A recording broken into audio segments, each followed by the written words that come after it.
Alright, jumping into ramp it up just a little. Kind of see some gains. Nothing crazy yet. Nothing crazy yet. Well, shit. Maybe a little crazy. But. So we want to go find the derivative on y with respect to x. Sometimes I can just say find y prime. I like to write dy dx. I like to write out those extra letters so I can see it. All right, let's go. We can go term by term. So we'll just start with this one. And it says, because we see an x times a y. Sorry, I'm kind of jumping the gun. We see an x times a y. That's telling us that we're stuck. We're stuck. We're going to have to do this implicit stuff. We're not going to be able to solve for y explicitly. Can you go and solve for y, just get y on one side and everything else is x's? Probably not, unless you know some awesome techniques. Because, well, actually, you can't. It's not a function. So we're going to go term by term. So we start with the first one. All right, find the derivative.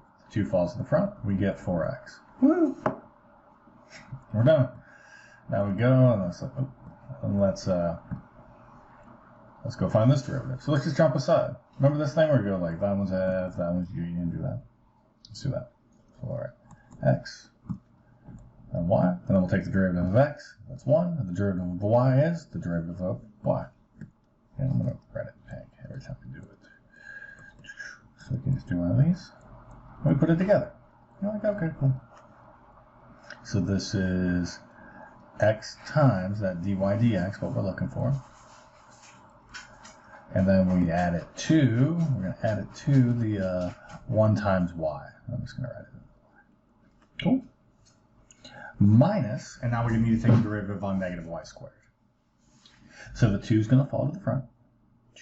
So we get negative 2, and then there's that y in there. But if you take a derivative and you say y in the same sentence, it's the derivative on y with respect to x, we need to multiply by it. It's a chain.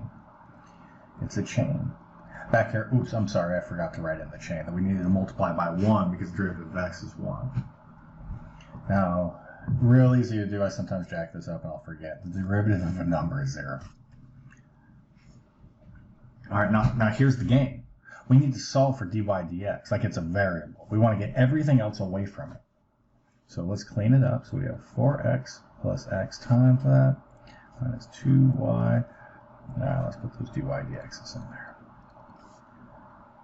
That's a multiplication when they're sitting right next to each other like that. So what we need to do is, well, since we have 1 term, 2 terms, 3 terms, and 4 terms, why don't we take these two and throw them over on the other side? Get everything without a dy dx on it and move that shit to the other side, right?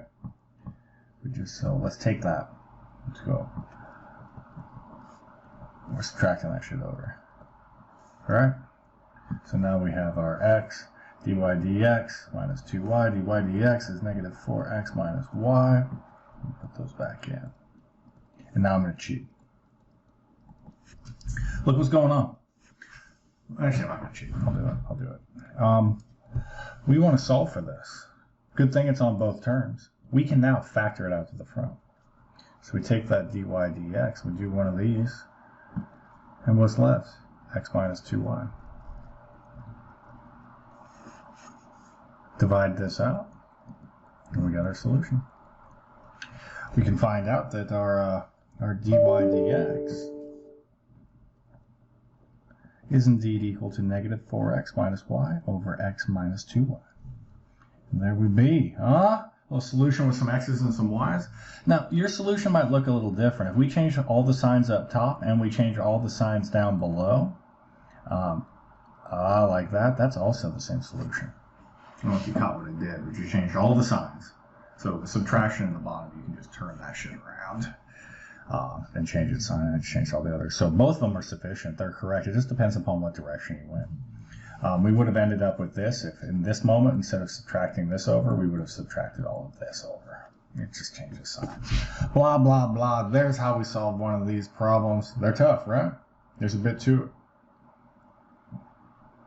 Let's go to our next. Again, things telling us we need implicit. That's a y trapped inside of the function. You need implicit for that. We have something with an x times a y being multiplied together. Good luck. Good luck solving for y. That's not going to happen. So let's run through it step by step. 4x cubed. We're going to bring that 4 times 3 is going to be 12. We're going to lose a power, and then we multiply by 1. That's the derivative of x. Now we need to be careful. This is a trap I love to play. I like laying this trap. The negative in front of a product. So let's do this to make sure that your teacher can't fool you. So we'll take that e to the x and that y. Since we're doing a product, we say the derivative of e to the x is e to the x. The derivative of y is equal to the derivative of y. So we can put these two things together and do our little plus sign there, huh? So we get e to the xy plus e to the x times that dy dx that we're looking for. Now, do you see that this, when it comes in, it's going to change that sign? If you did not use the parentheses, you would commit sign error. So careful with that. I love laying that little trap.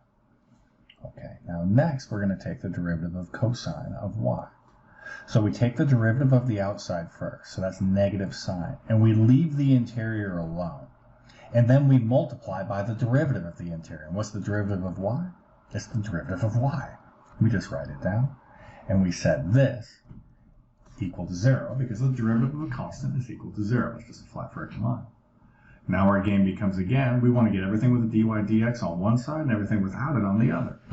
So I'm going to cheat now because I do not want to rewrite this. I'm just going to let that negative travel in and just change that to a minus sign. I really don't want to have to rewrite that. I mentioned it, said it, we're good.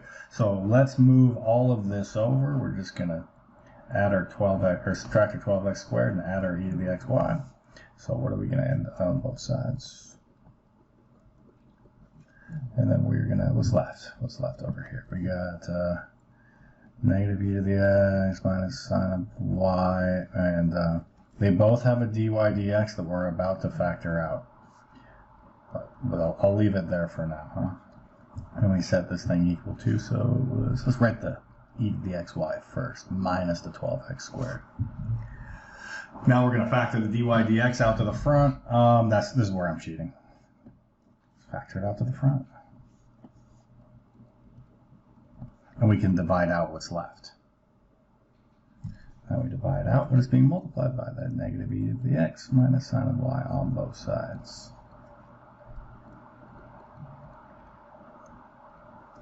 And there's our derivative.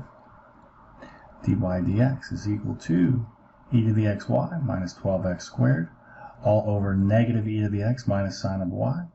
Or possibly you want to write it in as 12x squared minus e to the x times y all over positive e to the x plus sine of y. Either one will work. We take either one. So there's like the basic problems for this section, which aren't all that basic. The next videos that they're coming, the problems are going to be disgusting. So hold on. We'll be able to do it. Let's give it some practice.